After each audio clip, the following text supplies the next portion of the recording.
When you're ready. Okay. Good afternoon. My question was, how can elementary school students with ADHD in private education receive the best and most effective support? ADHD stands for Attention Deficit Hyperactivity Disorder, and it is defined as a medical condition that results in differences in brain development and brain activity that affect attention, the ability to sit still, and self-control. ADHD can affect a child's situation at school, home, and in friendships. According to the Journal of Clinical Child and Adolescent Psychology, as of 2016, it is estimated that 6.1 million American children aged 2 to 17 have received a diagnosis of ADHD. This means that they are representing 9.4% of the age group nationwide. As for who is mainly affected by ADHD, boys are more than twice as likely than girls to be diagnosed. I chose to focus my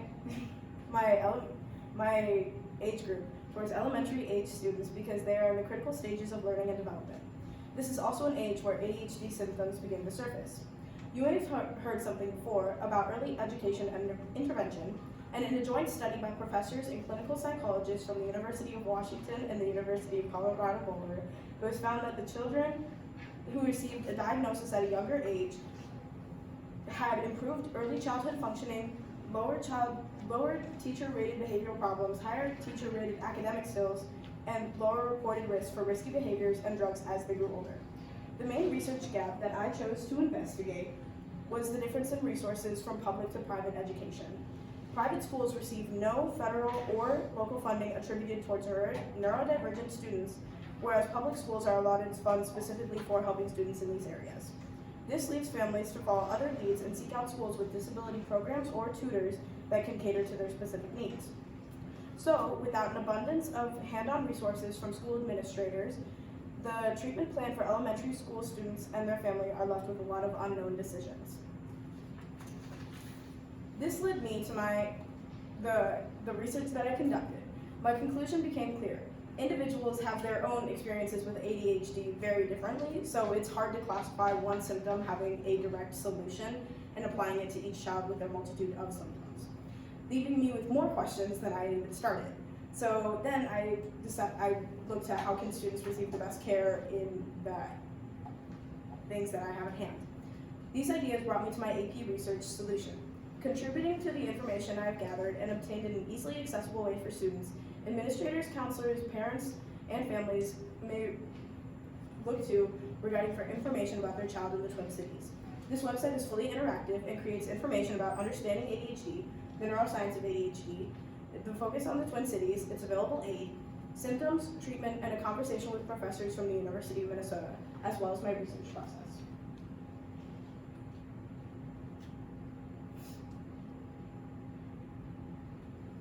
When looking more about ADHD, the acronym stands for Attention Deficit Hyperactivity Disorder, or it is also just called ADD, Attention Deficit Disorder.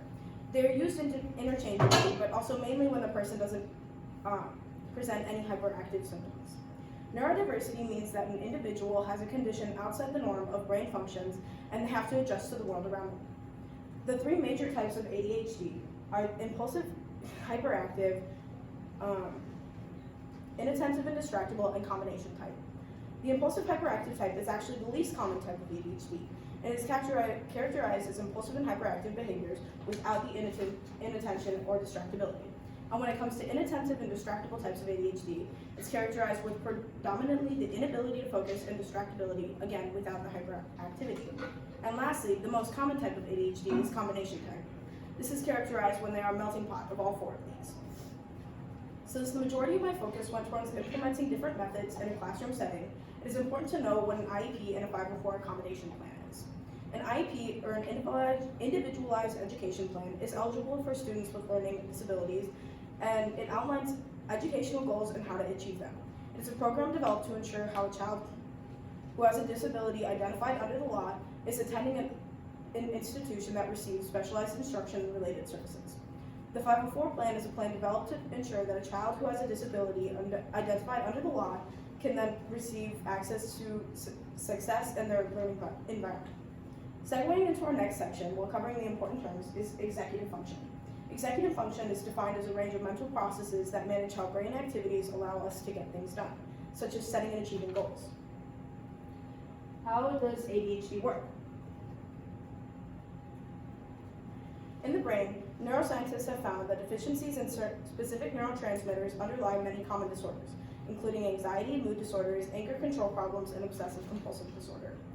And did you know that ADHD was the first disorder to be found as a result of a deficiency of a certain neurotransmitter? In this case, it's norepinephrine. The ADHD brain system has impaired activity in the frontal cortex, the first being the frontal cortex. This region controls high-level functions in the brain, such as attention, executive function, and organization. Next is the limbic system. Located deep in the brain, this regulates our emotions and our attentions. Thirdly, the basal ganglia refers to a group of subcortical nuclei, and a deficiency here can cause an interference of inner brain communications and cause information to short circuit. That results in inattention or impulsive behaviors. Finally, reticular formation is the major relay system surrounding the many pathways that enter and leave the brain. A deficiency here can cause inattention, impulsivity, or hyperactivity. Impacting brain networks, the brain is made up of nerve cells called neurons that transmit signals in the brain. Signals travel through the brain in groups of nerve cells called networks, and researchers have identified several major networks that work differently in people with ADHD. These networks are involved in reward, focus, planning, attention, shifting between tasks, and movement. Neurotransmitters are chemicals that help transmit signals from one nerve cell to the next through networks in the brain. These chemicals are called neurotransmitters. Dopamine and norepinephrine are two neurotransmitters that play a role in ADHD.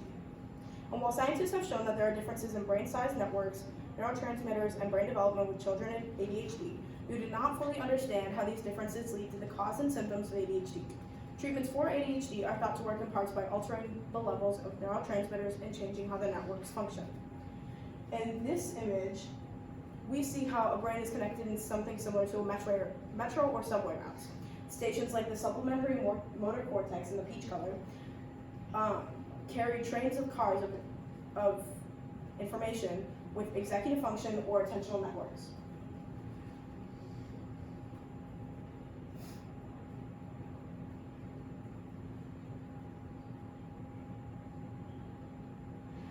The Children and Adults with Attention Deficit Hyperactivity Disorder organization give a powerful statement regarding private schools and ADHD. The majority of local private schools, however, are either unprepared to assist students with ADHD diagnosis or have limited resources to do so. And they don't have the same requirements under federal law to provide academic services for struggling students, nor do they have the same rights as their peers at public school. They also then made a follow-up statement 5 years later saying private schools are interested in the success of their students and will work with you to the best of their abilities, not for your own child. When it comes to the Twin Cities and private schools, there are some important statistics to grab a bigger picture of Minnesota. For the 2022 school year, there are 70 private elementary schools in support of students with ADD, serving 22,929 students in Minnesota. The best top-ranked elementary schools offering programs of support for students with ADD include Mounds Park Academy, St. Croix Lutheran Academy, and Maranatha Christian Academy. The average tuition cost is $9,441, which is higher than the Minnesota elementary school average tuition cost of $6,854. 78% of elementary schools offering program and supports for students with ADD are religiously affiliated as well. When it comes to understanding the argument between private and public funding, according to the Minnesota Department of Education, this is what funding goes to public schools. Every year, Minnesota legislation provides more than $1 billion in special education aid and assumes that local funds will cover the rest. Federal legislation is intended to enhance and improve services to allow to children and youth with disabilities. Beginning in the state fiscal year of 2016, the state appropriation is no longer capped at the regular and state education aid based on the combination of formula types. These types include percentage reimbursement, census-based information, and multiple student weights with an adjustment, with either positive or negative adjustments for students with IEP served outside of the resident district that they are in. The use of special education fund restricted to the unique needs of students with disability and not used to provide services that are identical or similar to those of general education students. Just because a student with a disability uses or is impacted by a particular service, a material does not qualify that service to receive special education funding. In order for costs to be reimbursable with special education funds, the product or service must be contained within a student's IEP as a specialized service, equipment, or supplies, or a requirement of the special education program needed to provide the individualized instruction for the student. And then I've also provided a breakdown of exactly what goes into special education aid. So there's initial aid as well as like that cost aid, or the excess cost aid that I was talking about. And then there's also student-driven formula calculations, and that's more like census-based, and it kind of, you take different elements of your own like pay and how that factors in with like members of your household as well.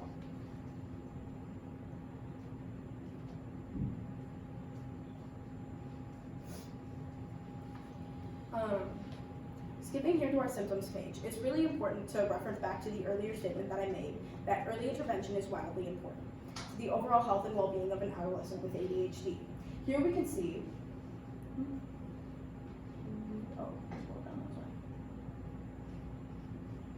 Here we can see an in-depth list of the most common indicators for the different types of ADHD.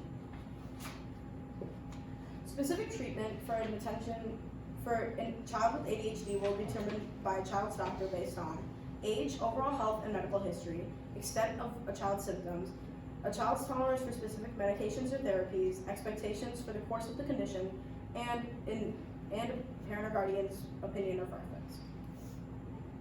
Treatment may include psychostimulant medications. These medications are used for their ability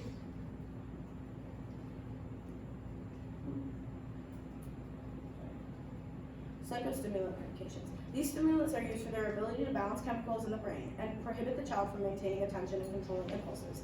They help stimulate or help the brain focus that may be used to reduce the major characteristics of ADHD. Medications that are commonly used to treat ADHD are the following. Right there.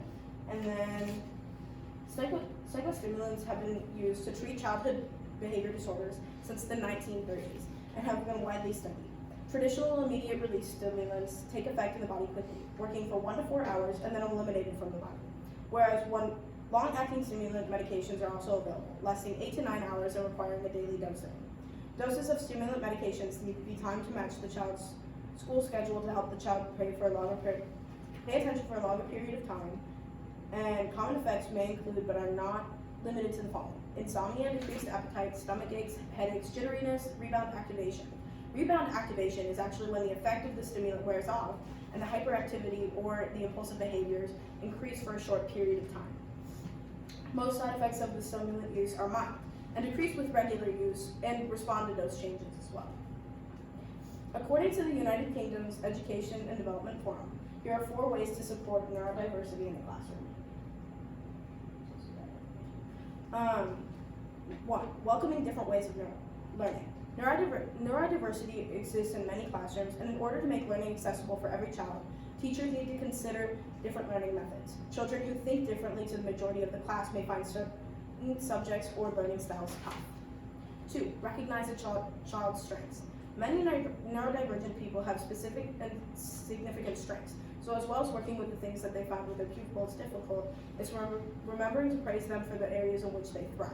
This was actually a topic that I discussed with 3 individuals at the University of Minnesota, and without prompting them, they had said themselves that children with ADHD can be the most creative people in the room, and I just found that as a really fascinating part of this.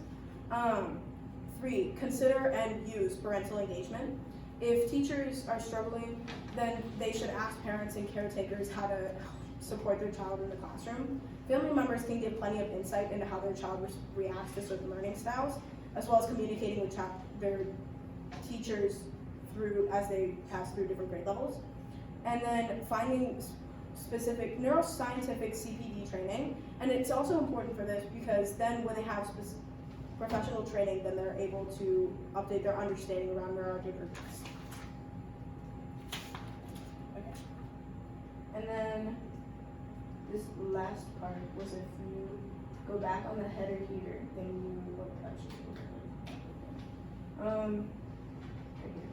For more information about my research process. So then this is kind of where I wanted to make my presentation as actually what I made. And then this information is also available for the people that are being sent this next week as well. So, because I think it's important to see kind of how I came to these conclusions that I did.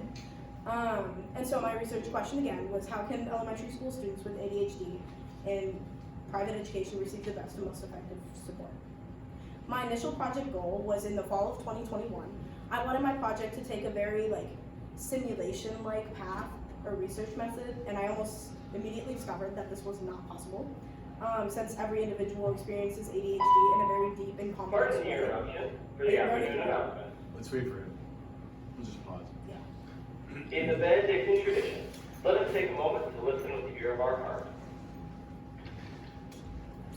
Pray for us, Mother of God, that we may be confident witnesses of the kingdom of God. And now for the afternoon announcement. Students taking the AP U.S. government exam Monday morning should report to the library at 7:45 a.m.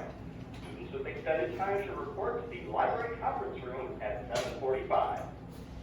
Students taking the AP chemistry exam on Monday afternoon should report to the upper conference room in the north building at 12:45 p.m. A calculator is allowed.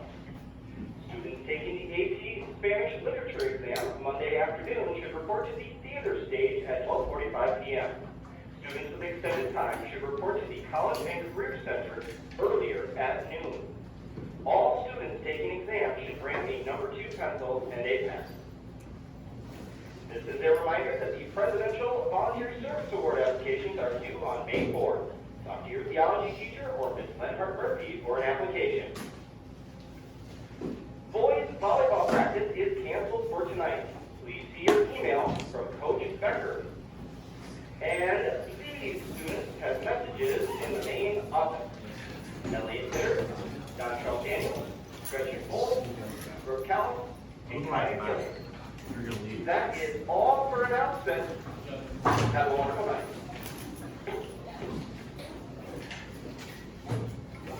Let's wait till they're out of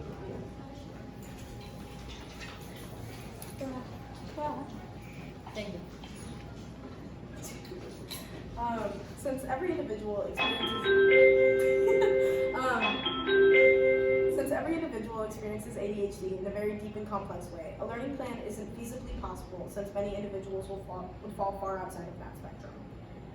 The reason that I actually chose this topic was that my own younger brother has ADHD. He was diagnosed about 1.5 years ago, and he is in private education, and now he's in 6th grade. But when he was first diagnosed, our entire family spazzed, and we didn't know what to do. And so with that, then we turned to the school, and they said, well, we don't have much in place.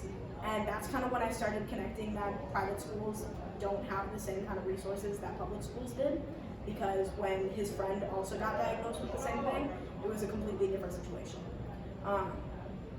Just now he's started to do medication, but after trying a variety of different treatment plans and proactive thinking, this is what we found helped him. But the combination of different treatments is kind of what worked best for him.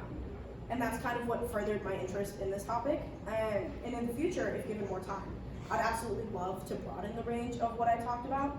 I'd want to maybe spread it to the entire Midwest, have not just the Twin Cities, but then have different areas as well. And I'd also love to do outreach with different private elementary schools as well. I initially tried that, which is one of my limitations and setbacks, but not a lot of schools got back to me, which kind of turned out to be kind of an issue. But yeah, and continue communications with professors at the University of Minnesota. So my hypothesis to conclusions, as for ADHD, based on the prior research that I did before this topic, I thought that I knew a lot more than I did, and turns out I did not. I was very wrong, and I think that lumping everybody together in one category is very, it was very ignorant. And I think that I learned a lot from it, because then I learned that every individual experiences differently. As well as treatment in elementary school, there's a common misconception that I took part in as well, that everyone with ADHD needs to be medicated to be functioning. And then one study cited for the Center of Children and Adults with Attention Deficit and Hyperactivity Disorder showed that sometimes it actually does wonders, and other times it really doesn't suit the individual and their learning habits and ends up doing more harm than good. And then a brief note on my setbacks and limitations.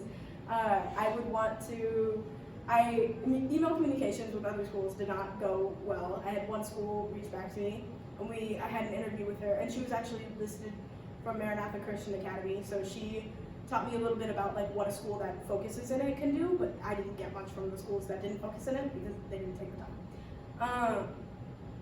And then not having an end goal after my first idea flopped. That was kind of rough, kind of left me in a rut for a little bit because I didn't know what to do after learning plan was not feasible. And then only focused in Minnesota and not like outside of kind of the Twin Cities. I think that had I spread it to nationwide, I would have gotten completely different information as well. And here is my works cited. And then there's also some resources and links for somebody who also visits the site to see like more like blog posts or other places. So. Good. All right, some questions. How did your review of methods used by scholars in the field inform your selection of your process? Well, I think I categorize it into two different things because the actual like learning about ADHD with like the neuroscience, when I read the scholarly articles about that taught me like a lot of different ways where it's like pathways in the brain are like, that's kind of what's being prohibited and it's not necessarily like, that's what the medication is going towards. And then as well as just like learning more about like, what are the downfalls and the benefits to medications through other scholarly articles through like different testing was really intriguing. Okay, thank you. You've already talked about that. How do your findings provide directions for future research in the field? I think that you could take this research and you could do a lot more with it. You can obviously broaden it. And I know that there are other like websites out there that kind of cater to ADHD, but I think that since like the private school community is like a smaller one, especially in the Twin Cities, that's like a resource that can be used for them. And then if they can also take that their own way and then like contact me and be like, you should add this. And then if I were to add that, then that's more resources for more people. Very good. Okay, one last question. How did you handle the uncertainty of the research process? Not well. It kind of, again, after it didn't go well with my initial plan, I got really nervous about it and I didn't handle it well. And I kind of just like strayed away from the entire topic. I would just like keep annotating sites and do nothing with that. But then when it kind of came to it and I like needed all the information that I did, I had so much information that it was like almost a little bit overbearing, but I think I was able to like kind of narrow it down into like the 5 different topics that I wanted to cover. Okay, thank you.